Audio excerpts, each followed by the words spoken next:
Mga awit ka eh. Inabangan ko yun sa ano yun dito.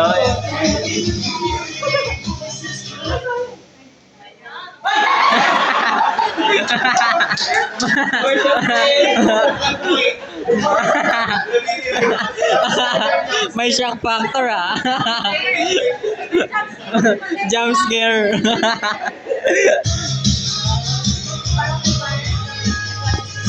Sa medyo na rin. Sa may pinag. Libre. Libre. Ay.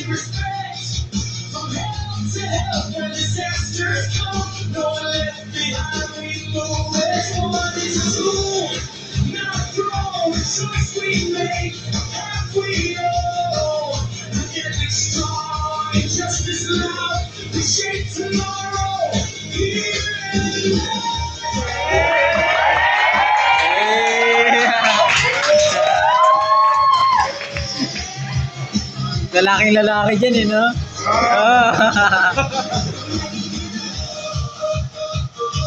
Ang ginawa ko dyan, kinorot ko.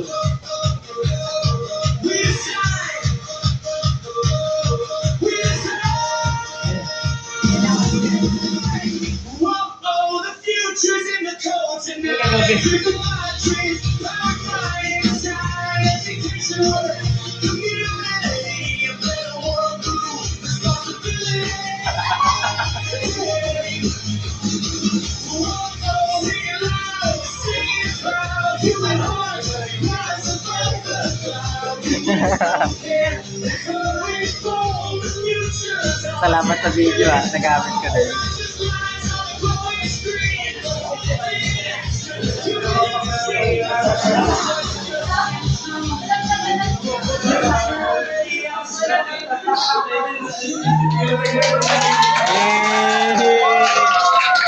Libreng pa-concert.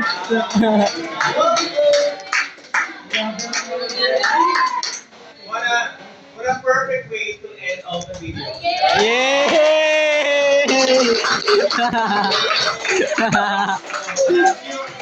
Parang yung mood natin mas ano pa, parang video, and music video. Eh. To encapsulate or to end the whole presentation. So great job from number 5. Ang wholesome.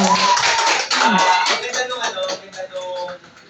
ang nag-resonate sa akin is lead the code. Ang lalo nun para sa akin ay you lead the code. Parang you don't let the AI control you, but you have to lead it. Ito yung mismo yung mag-lead. Tapos yung the AI starts with you. Ang ganda ang ganda perspective nun. Diba? Parang binibigyan ka ng radical self-responsibility. Right? Na you don't give 100% reliance to AI, but it starts with you. How will you use it?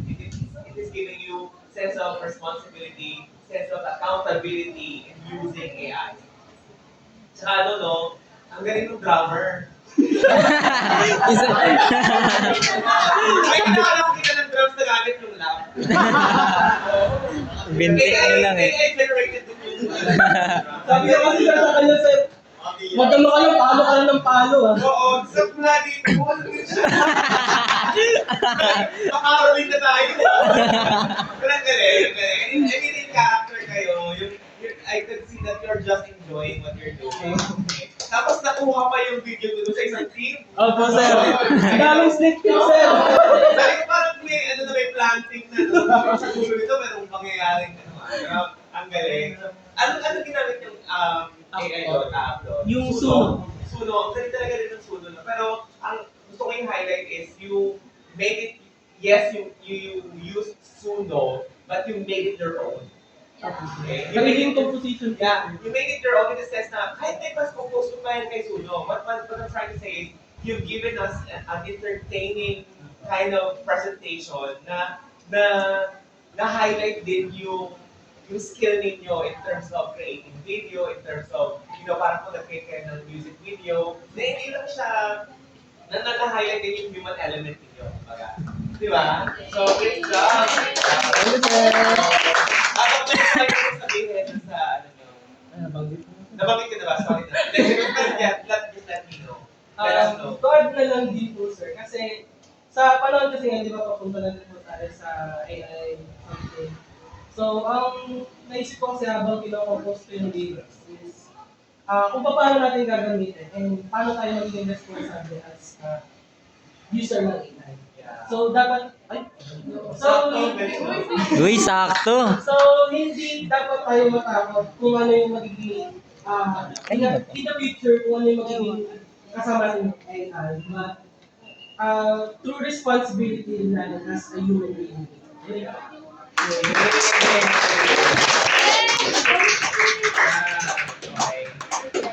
you so much. Dito tayo magbawakas. May bayad yun, boy. Oh, Sige, na para to sum up mag-regenerate. everything. Number one is, I am totally impressed with all your presentations.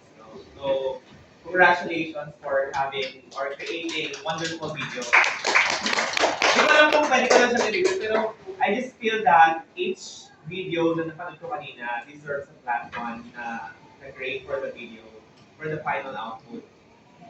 Ayaw niyo ba ng platform? Sir, gusto sir! Gusto sir! Sa final output na nakita ko, I think lahat naman kayo deserve na makakuha ng platform dun sa final output ninyo. So, no questions asked doon. Kasi talagang nag-move ako doon sa mga ginawa ninyo. So, that's one, I am totally impressed with your presentation. Pangalawa is, nabawasan ako ng pangamba. Alam mo bakit? Kasi kung ask you why, Why? kasi kung ganyan kayo mag-isip, may pag-asa na hindi magkaroon ng human executive. And parang parang hanggang nagre-reflect ako, parang nasasabi ko, hindi ko na itawid ko yung mensahe sa inyo. At na-absorb yun ng tama. Nag-miss ka namin. Meron pa tayong pwedeng gawin. Okay? Simple lang siya ha, but like, yes, it's a final output and you need great hair. So yun yung pinaka-essence naman talaga ng klase ng output na gusto kong gawin ninyo. It's more than just wanting to have a grade at the end of the semester, but it's wanting to create an impact after this class. Yes, it's just TLL, TTL. 1. Pero mayroon kayong na-create na output that could potentially influence other people na hey, or to wake up other people na hey, pag hindi tayo gumawa ng hakbang ngayon, may possibility na magkaroon tayo ng problema in the future. So ako, nawalan ako nabawasan yung pangamba ko kung may ganung kagaya ninyong mga kabataan na ganyan mag-isip. So, congratulations. Naniniwala ako na matalino talaga ang mga kabataan. At kayo yung ebidensya doon. Galing, galing, galing. There's something about this section really. Itong I-81 at all. There's something special about it. I don't know how to verbalize it yet. But there's really something in you. As in, hindi lang individual, but collective. Bihira yun na maka-encounter ako ng ganitong section na collectively, there's something special about you. Okay? So keep on, second year pa lang kayo, right? Sana hindi magbago yung dynamics ninyo. Continue to work together as one. Okay? You are divided into 5 groups, but you work as one. Okay? Wala akong naramdaman na, uy, mas magaling kami kaysa sa inyo. Uy, parang, Ay, namin yung gamit sir. yeah, I felt the collective energy. Na it's a positive kind of energy in this session. So, Galing, galing, galing. kasi ako bilang isang teacher, nararamdaman Galing mo maging robot boy. Nararamdaman ko kapag merong kakaibang klase ng competition within the class. I'm not saying that it's a bad thing din naman. Kasi we need competition din para mag-private time. Kasi kailangan din naman natin yun para mas mag-push tayo, right? Pero ito yung klase ng work na, alam mo yun, it's really united. So, gawin niyo yan hanggang quarter kayo. Baka mamaya nga hanggang sa pagtanda ninyo, mga ninong-ninong na kayo ng mga alam ninyo. Pero gawin.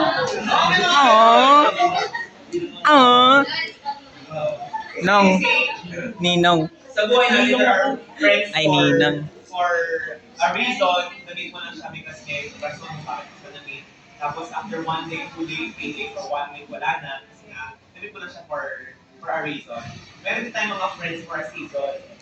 Yes. No, yung mga friends natin sa elementary, high school, ngayon wala na sila eh. Pero meron tayong mga friends for a lifetime. Yes. Pag na-meet natin, parang, we're soulmates. Parang gano'n. And for a lifetime na yun. Right? So, ayun. Siguro to end lang din, I am so happy to see and to end this semester with this kind of setup and to see all your outputs. Nakakatuwa, nakaka-bless, nakaka-inspire. And ako, to be honest, just to share lang, no? Kasi ngayong 2026, meron ako na-encounter, I don't know kung kay Stephen Bartlett kayo, medyo biased kasi Stephen Bartlett kayo, sabi ko kasi. Parang meron siyang na-interview ngayon na sabi niya, ngayong 2026 daw, we're moving towards offline.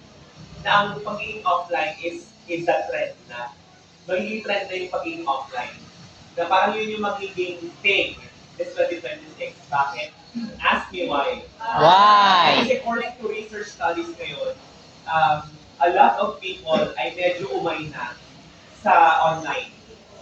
Diba? Even yung with the use of AI, parang may umay factor na kahit nga ako pag tinitignan ko siya, parang totoo pa ba itong nababasa ko? Totoo pa ba itong napapanood ko? Or AI generated na lang lahat ito?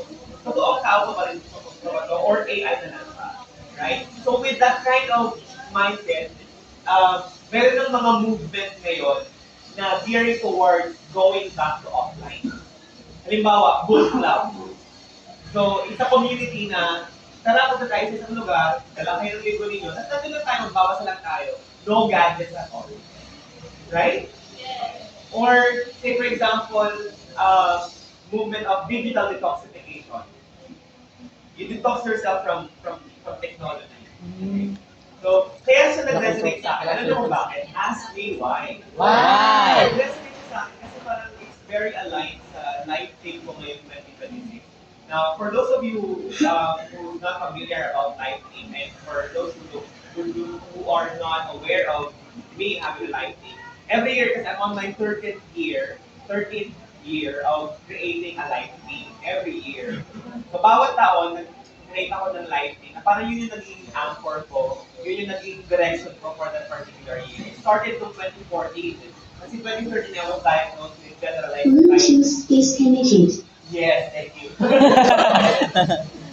I was diagnosed with generalized anxiety disorder and PTSD.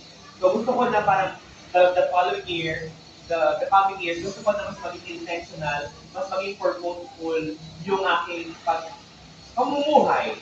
Kumbaga. So andun yung merong share 2018 or like drive 20 something. 2015, I remember it was Blessing Dispenser 2015, ganyan. Tapos habang ginagawa ko siya every year, mas lumalalim siya ng lumalalim. So there's really something, there's power in consistency. You see, you become expert on the things that you frequently do, right? So kapag yun lagi mo ginagawa, naging expert ka doon. So mas lumalim pa siya, especially noong 2024. Alam niyo kung ano yung 2024 life tip mo? Pinikwento ko to by the way, in connection dun sa movement of going offline. Okay? So, para na magkaroon kayo ng background. 2024, my live theme was SWAT 2024. SWAT 2024. And SWAT stands for Surrender, Wait, and Trust. So, in 2024, surrender, wait, and trust. So, it taught me how to surrender, it taught me how to wait, and it taught me how to trust. Alam niyo kung bakit? Kasi nga, I am kind of, the control freak kind of person. I want to be in control of everything. So, from beginning to end, gusto ko, kontrolado, may checklist ako, very OC ako sa mga bagay-bagay. Gusto ko yung my way. Ganon. Pero at the end of the day, pagod ako. Bakit? Kasi hindi ko naman talaga kontrolado ang lahat. That is the fact of life. You cannot control everything. Especially, you cannot control people. Diba? And that gave me a year of reflecting na I have to let go of the things that I cannot control. You see, there is power in letting go. There is power in trusting and surrendering everything to the Lord. So, noong 2024, na natutunan ko yun, come 2025, sabi ko, okay, so natutunan ko na mag-surrender, mag-wait and trust. What's next, Lord? So, 2025, my life theme was ascend. 2025, ascend. Kasi dahil nag-let go ka na, parang you're free, right? So, there's no way but up. So, parang feeling ko, mas yung trajectory ko is pataas na gano'n because na-learn ko na mag-let go.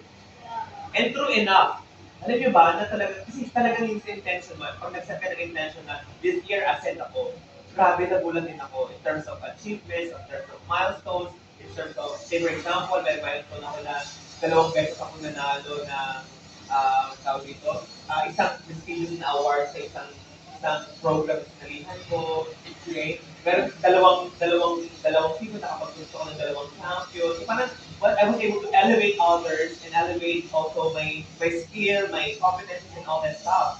So sabi ko, grabe, nag-ascend talaga yung 2025. Pero something's missing. So nag-reflect ako towards the end. Sabi ko, parang may kulang, parang may naiwan.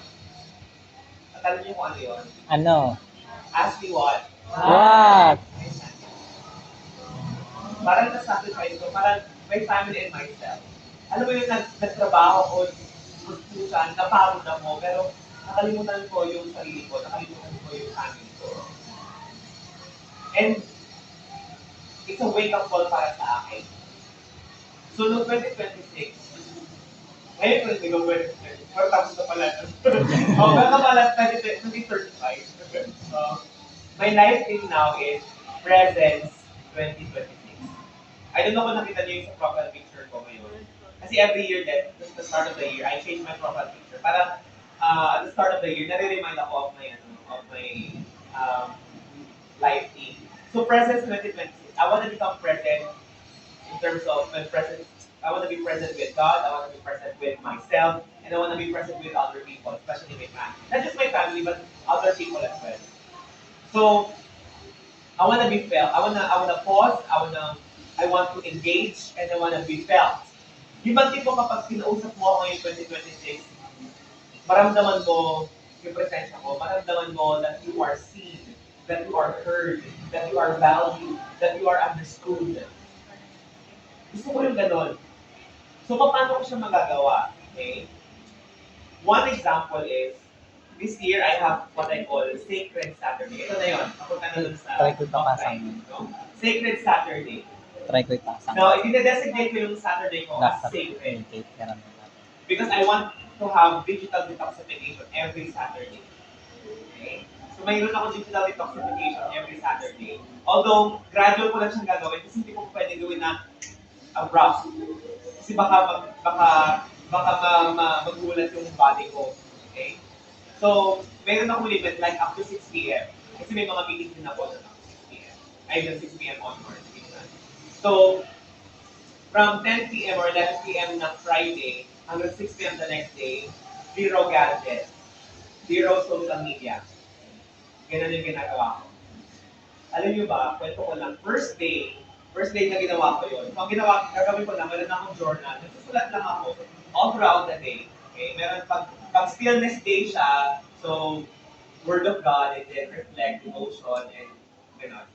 Tapos, one time, yung first Saturday ko, so lumabas ako ng bahay, tapos pumunta ako sa isang mall, tapos, alam niyo, habang naglalakad ako, biglang, cheeks, gusto yung phone ko. Gumanan ako, ano talagang kagabi ng habang naglalakad, gumanan ako. Awareness. Wired na yung brain ko na everyday hawak ko yung phone kung naglalakad. Di ba? Parang it's such an amazing thing to know na hala, masyado na ako nagre-rely na meron akong lagi sa ako na dala. Kaya iniwan ko naman talaga sa bahay in the first place. Nakuha niyo siya, naging aware ako na, oh my gosh, totally na ako. Kumbaga alipin na ako ng technology. So it's a good thing for me, kasi awareness siya. Tapos, second Saturday, kapag ang Saturday, halimbawa meron akong may invitation na lalabas with friends, okay, or date, whatever. So I call it the shared day. Pero still, social media detox ako. So, inabiso ako na sila, ano ha, baka hindi ako mag-chat sa inyo or mag-text sa inyo ng tomorrow kasi na naka-digital detox ako, sige, Saturday ko yun. Pero I'll make sure na nandun ako sa usapan natin time and place na So, let me know kung meron tayong mga changes kasi baka mamaya nandun ako 3 araw na hindi ko malaman. Sabi nyo lang sa akin. Pati ba minsan mag-change kayo ng plans eh. So, gano'n naman. So, naiintindihan naman nila. So, pag gano'n, pag nakikipag-usap ako, pag second Saturday, or kahit sa normal days, kapag kumakain with people, I have to make sure na nakatago yung phone ko. Okay? Kahit pag nag-zoom na ako ngayon, pag naka-open ako, I make sure na yung phone wala sa akin. Gusto ko na nakatutok ako sa'yo. Presence. Right? And then kwento ko lang sa inyo na nasa coffee shop ako, nag-aantay. 11 a.m. yung usapan namin. Alam niyo ba nung oras ko dumating? Ask me what? What? 9:30. 9:30. Pero intentional naman yun. Kasi gusto ko muna mag-journal. So nasa coffee shop ako, I was writing. Siyempre pag napapagod ka, magsulat, bababa mo yung content mo. Tapos, siyempre magpapahinga ka. So, ang tendency mo usually, kasi yung phone ko parang gano'n ka, di ba? So, wala akong phone. So it forced me to observe. It forced me to witness. And ang dami kong mga micro-moments din. Yung tatay na binukan yung pintuan ng car, tapos sa ng grab, tapos yung anak niya, iyahatin niya sa school, or I don't know kung school ba siya, or parang sport something, kasi meron silang hawak na parang sports paraphernalia, or whatever. Merong tatay na nagtutulak ng stroller, tapos yung baby nakatingin sa kanya, nakasmile sa kanya. Tapos meron isang nanay na naglalakad ng mabilis, tapos maya-maya merong bata na sumatakbo na umiiyak. I don't know kung anong drama sa life. And then dogs everywhere. And then yung napalit sa dog shops. Sander. Ang dami kong mga namimiss na micro moments. Just because I was just on my phone. Right? Because those are examples of relationships. Yan nga, Sander. Those are Ay, examples isa of din yun. human Kasi yun elements. yung parang What makes us Sander, human, ibig sabihin right? yung pag titignan mo yung mga tao, may kanya-kanya I silang just enjoyed my stay in the coffee shop. And then when we had the lunch, okay, ang sarap makinig ng kwento nila na hindi ka, di ba? Tawanan lang kami, nagkwentuhan kami, and 100% ako na yung attention ko na sa kanila. That's Sacred Saturday. Eh sabi ko, sarap pala mabuhay. Yes. Kahit walang technology. Sa Saturday meron naman. Meron ulit. Sacred Saturday, I was invited. Talamba, Laguna. So I intentionally sabi ko, okay, ganito. First time kong lalabas ng ulit. Hindi ako mag-drive. Mag-commute ako. So I'll do the commute. Okay? Mag-commute ako from here to Talamba. And I will just bring my journal with me. I will just write. Why am I telling all of this? There's more to life outside technology. Yes. Di ba? There's more to life outside technology. Let's not, don't let technology control you. Kaya ang ganda nung AI starts with you. Or, huwag mo hayaan na kontrol ng teknolohiya na. Mukhang mamaya bukas na rin kayo sa Sacred Saturday. Huwag niyo ako kausapin ha. Bukas. Magkakapit namin. Sorry, sir.